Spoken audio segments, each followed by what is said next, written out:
My dear 8th class students, welcome to my class. Here is your Mamta Miss going to teach today Civics Chapter 1 Union Legislature Part 2. So before I begin the chapter, let me give a small recap of the previous class. So here we go with the recapitulation. India is the 7th largest country in the world with a huge population. To govern a vast country like India with a huge population and for administrative convenience, our country has been divided into a number of states and union territories. There is a double set of governments called the central or union government and the state governments. The central government governs the entire country from New Delhi. A state government takes care of a particular state from the state capital. Both the central government and the state governments have three distinct bodies or organs called the legislature, the executive, and the judiciary. The legislature legislates, the legislature legislates or make laws for the people. The executive executes or enforces the laws made by the legislature, and the judiciary interprets the law of the land. At the center, there is the union legislature or the Indian Parliament, and at the state level, there are the state legislature whose job is to make laws for the people. Okay, so now let us begin the chapter. Okay, my dear students.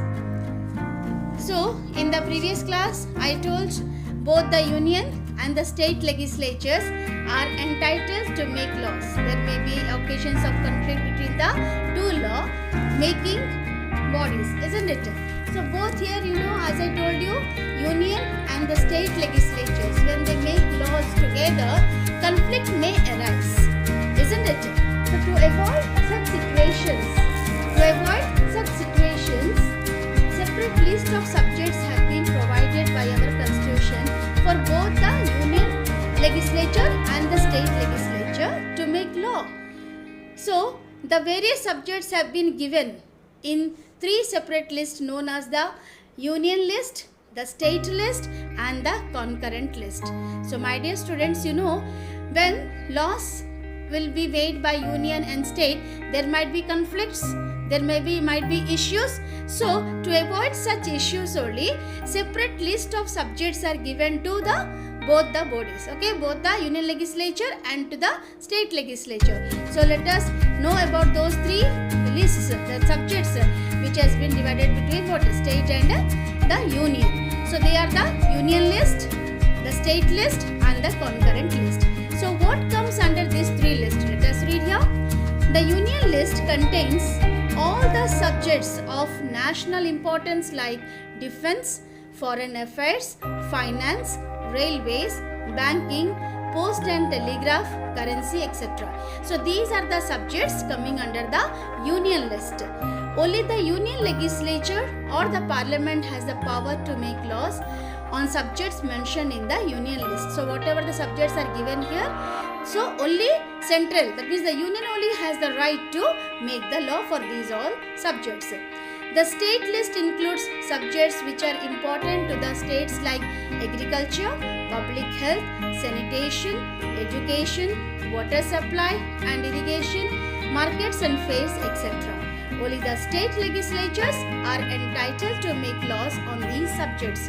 So, different subjects are given to both the government, to the union government as to the state government, so that they can make their own laws for their particular subjects.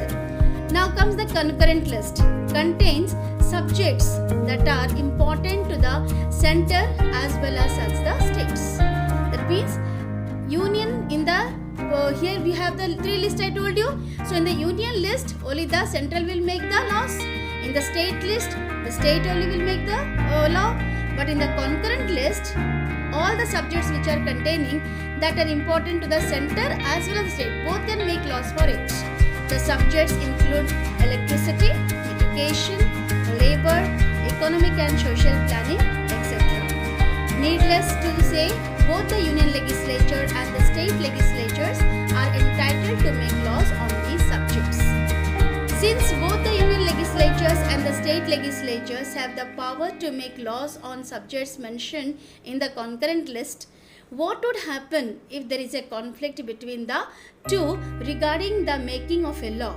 Ask your subject teacher to tell you about this. Yes, my dear students. Yes. So, now union list. In the union list, the subject consent. Okay, the central will make the laws for it. In the state list, according to the subject, the state will make the law. But in the concurrent list, both the government has the right to make the laws. But when both are going to make the laws, conflict may arise. So, whose law will be accepted? Obviously, one's will be accepted and one will be rejected. Yes or no? Isn't it? So, both laws cannot be executed. The best law will be enforced in the country. Will be just given to the will be applied or executed to the people. So, the best law which is either made by the union or by the state, any one will be coming into force. Is that clear, my dear students, about all these three lists? So different subjects are given to the different list where state and union are going to make laws for it. Now let us go to the main topic of the Indian Parliament. Okay, my dear students, we'll go for the Indian Parliament. You have seen the Parliament. It is not only the building, isn't it? The Parliament of India is set up similarly to British Parliament. It is adapted from England. This is the point, is not there in the book. I am telling you one extra point, that it is adapted from England. So Parliament is not only a building, it is a structure. So Parliament is what? That makes laws. As it is situated at the central level, it is also called the Union Parliament. Okay? It is called the Union Parliament. It makes laws. In the Parliament is not only building. You are seeing from outside the structure is just like a building. You think that it is a building. No. Many things are done inside the Parliament. Okay? So it makes laws. Suppose for an example, if Parliament orders that the children will not go to school and will study at home, then it becomes a law. And that should be followed by everyone. Okay? So this is the law where Parliament will make it. So whatever makes, so only an example, but Parliament, whatever the laws will make, is a law for everyone. Okay? So here now you can see, you know that the Indian Parliament consists of two houses. You are seeing in the picture, my dear. Okay? It consists of two houses, the Lok Sabha and the Rajya Sabha. Okay? Two houses. The two houses present in the Parliament. Okay? And one more also, here we have the President. The Lok Sabha, the Rajya Sabha and the President. Now all these Lok Sabha and Rajya Sabha members are called the members of Parliament. President is no doubt is a member of this Parliament, but he is the separate one. But the members, those who are there in Lok Sabha and Rajya Sabha, they are called the members of Parliament. Okay? In Parliament, the Lok Sabha members, Rajya Sabha members, President and Prime Minister all sit together and make laws for our country or make laws for the people. Is that clear, my dear students? Okay? This is all about the Parliament. So now lecture. Okay, my dear? So, thank you. Thank you so much, my dear. God bless you.